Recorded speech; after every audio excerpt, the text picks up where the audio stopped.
This is called football. This is called comeback. Passion and patience are everything at this club. This is Barcelona. Remember the name.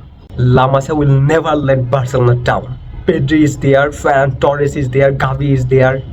What do you think? Lamine Yamal is there. এই টিমের কাছ থেকে এসে match জিতে নেবার দিনের পর দিন, this is not easy question. তো hello dear brothers and sisters, this is SR Sohan. যারা আমার চ্যানেল নতুন আছেন চ্যানেলটি সাবস্ক্রাইব করবেন, এবং যারা ফেসবুক পেজ থেকে দেখছেন তারা পেজটি ফলো করবেন and share with your friends. Kounde যদি চাইতো তাহলে ঠিক এভাবে জার্সিটা উঁচু করে ধরতে পারতাম, ঠিক সেই মোমেন্টটাই ক্রিয়েট করেছিলেন। সে লিওনেল মেসির লা লিগার টাইটেল জেতা সেই মোমেন্টটাই ক্রিয়েট করেছিলেন। La Masia will never let Barcelona down.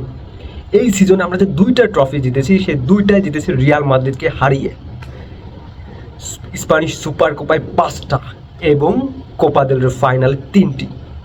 কেন ইমাজিন দ্যাট, এই সিজনে 3বার দেখা হয়েছে, আমরা 3বারই রিয়াল মাদ্রিদকে হারিয়েছি।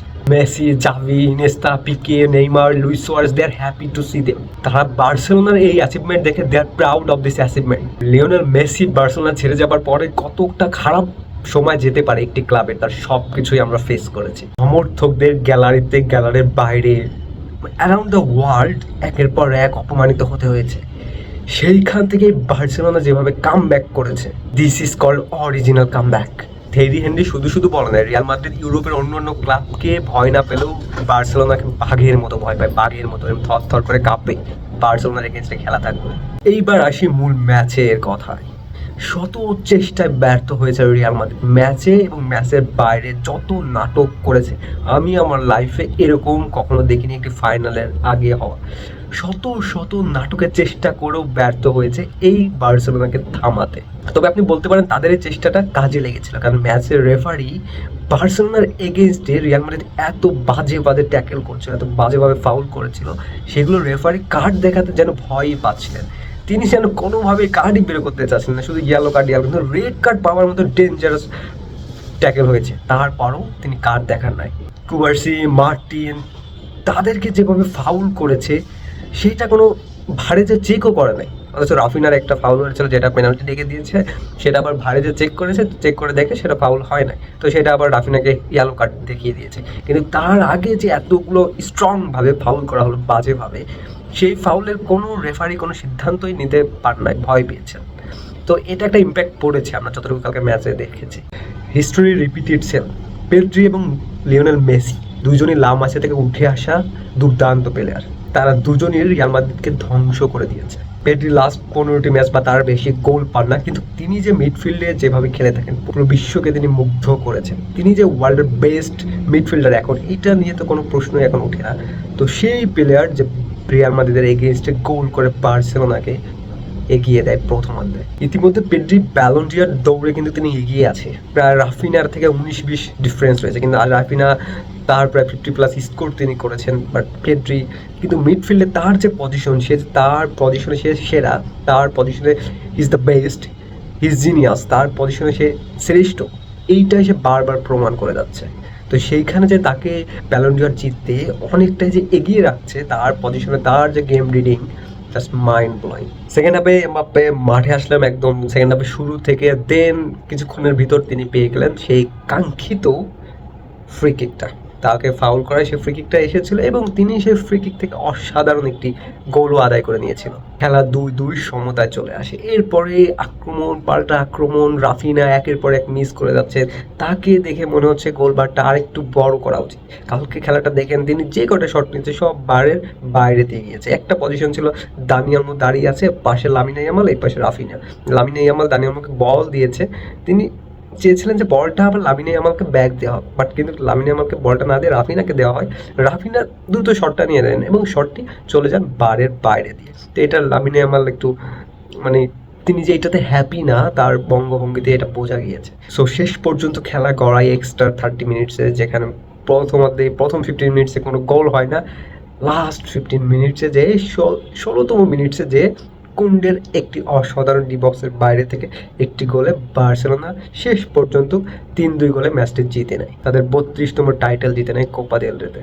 রিয়াল মাদ্রিদের মতো একটি টিম যারা 15টি ইউসিএল জিতেছে, 20টা কোপা দেল রে জিতেছে, সেই কোপা দেল রে খেলতে এসে তাদের এই যে ছোট বাচ্চাদের মতো, একদম কিন্ডার গার্ডেন শিশুদের মতো একটার পর একটা যে রেফারি মাঠের ভিতরে অন দ্য ফিল্ড রেফারির উপর ঝামেলা, অফ দ্য ফিল্ড রেফারির উপর ঝামেলা, মানে রেফারির পিছনেই তারা লেগে আছে, তাদের টিভি মিডিয়া সোশ্যাল মিডিয়া সব কিছুতে যেন রেফারি, মানে এরকম একটা আপনি কি মানে আমি অ্যাজ এ বার্সেলোনা ফ্যান আমার ক্লাব যদি এভাবে রেফারি রেফারি রেফারি রেফারি, আমাদের একটা খারাপ সময় গিয়েছে, আমরা খেলতে পারি নাই, আমরা ম্যাচগুলো হেরেছি, তো এটা অস্বীকার কেন করবো না?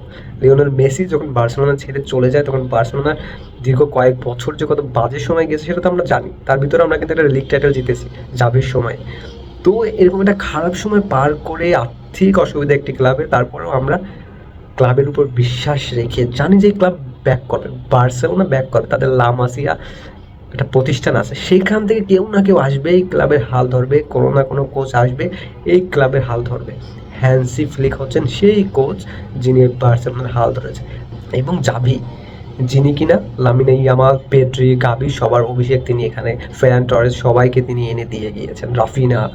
তো জাবি তো একটা থ্যাংক ইউ পাবে আমাদের তরফ থেকে, কিন্তু তারপরে এটাকে যে গুছিয়ে এটা রেজাল্ট বের করে দেওয়া সেইটার কাজ করেছে হ্যান্সি ফ্লিক। স্যালুট ইউ বস।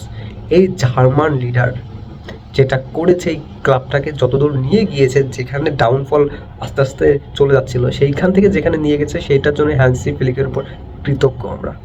এরপর লেভানডস্কিকে নিয়ে আসলেন, লেভানডস্কি তো দীর্ঘদিন ধরে 2 সিজন খেলতেছেন তিনি যেভাবে এই, তো আই এম ভেরি হ্যাপি যে লেভানডস্কি, ফ্র্যাঙ্কি তাকে অনেকবার সেল দেওয়ার চেষ্টা করেছে, কিন্তু ফ্র্যাঙ্কি ডিয়ং কখনোই বার্সেলোনা ছেড়ে যাননি, তিনি তার স্যালারি লেস করে হলেও তিনি থেকে গিয়েছেন, এখনও রয়েছেন।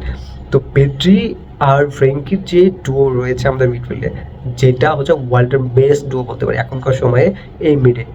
তো Frenkie, Lewandowski, Hansi Flick, thank you so much যে তারাই ক্লাবের জন্য যথেষ্ট করেছে, যথেষ্ট স্যাক্রিফাইস করেছে। মাঠের বাইরে রিয়াল মাদ্রিদের এত সব বাজে কর্মকাণ্ড প্রভাব পড়েছে, আমি বলেছি সেই প্রভাব পড়লো, খেলতে তো আপনাকে হবে 90 মিনিটসে আপনাকে রেজাল্ট বের করতে হবে, তারপর যতটুকু এক্সট্রা মিনিটস দেয় তো মাঠেই আলটিমেটলি আপনার রেজাল্টটা কিন্তু বের করে আনতে হবে।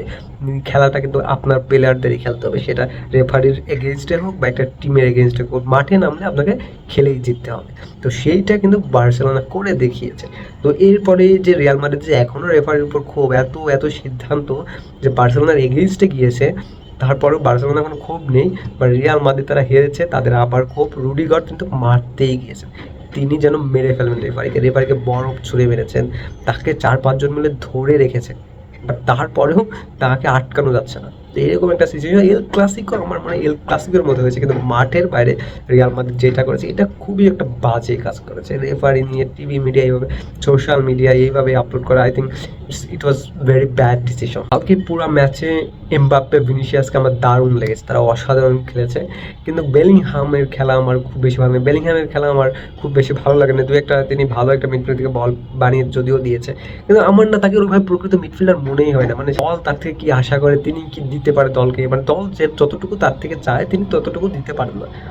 80% না, তিনি 40%ও দিতে পারেন না আমাদেরকে। মানে লুকা মদ্রিক বলেন, টনি ক্রুজ বলেন, বেল বলেন, এরা যারা খেলে গিয়েছে তো কিছু বেলিংহাম কিছু দিতে পারছে না, মানে কেন? এবং অ্যাসেন্সিও আছে তাদের ডিফেন্ডার, সেখানে যে রামোস, সার্জিও রামোস দ্যাট ওয়ার্ল্ডের বেস্ট ডিফেন্ডার ছিলেন, সো সে তার রিপ্লেসমেন্টে যে একটা ডিফেন্ডার আসবে, মানে খেলা দেখে তো মনে হবে না হি ক্যান ডু দ্যাট, কাউকে দেখে আমার মনে হয় না। রিয়াল মাদ্রিদের পুরো টিমটা আবার গোছাতে হবে। বার্সেলোনা যে গোলটি খেয়েছেন, হেড দিয়ে যে গোলটা দিয়েছে রিয়াল মাদ্রিদের প্লেয়ার, সেটা কিন্তু বার্সেলোনারই দোষ ছিল। ওই প্লেয়ারটা পুরো ফাঁকা, মানে বার্সেলোনা প্লেয়ার হয়তো ইমাজিনও করতে পারে না যে সে এসে গোলটি করবে। সে প্রায় ডিবক্সের লাইনে একটু বাইরে ছিল, বলটা ক্রস করেছে, ও দৌড়ে যেয়ে পুরো একদম ফাঁকা যে হেড দিয়ে বলটা গোল করেছে। ওটা শেজনি বলেন, কারো কোনো কিছু করার ছিল না যখন একটা প্লেয়ার তো কাছ থেকে হেড দিবে। তো এটা টোটালি যারা প্লেয়ার মার্কিং করবে, ডিফেন্ডার, মিডফিল্ডার, ওখানে তো সবাই থাকে একটা ক্রস করার সময়, কর্নার করার সময়, বাট সেখানে ও টোটালি একদম ফ্রি ছিল, সে একদমই টোটালি ফ্রি ছিল, এসে দৌড়ায় মানে হেডটা দিয়ে মামার বাড়ির আবদার মতো গোলটা পেয়ে গিয়েছে, তাকে কেউ ডিফেন্সও করে না, কেউ ট্যাকেল করার চেষ্টাও করে না। তো এরকম একটা ননসেন্স একটা গোল বার্সেলোনা প্রথম হয়েছে।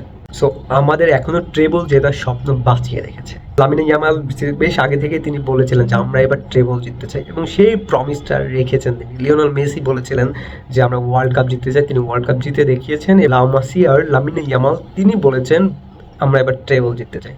আই হোপ ইনশাল্লাহ তিনি সেটা করে দেখাবেন, ইনশাল্লাহ বার্সেলোনা জিতবে। রিয়াল মাদ্রিদের সঙ্গে আমাদের আবার দেখা হবে লিগ টাইটেলে। এরপর ইন্টার মিলান তো সেই পর্যন্ত ধৈর্য ধরে বসে থাকেন, and যারা আমার চ্যানেলে নতুন আছেন চ্যানেলটি সাবস্ক্রাইব করবেন।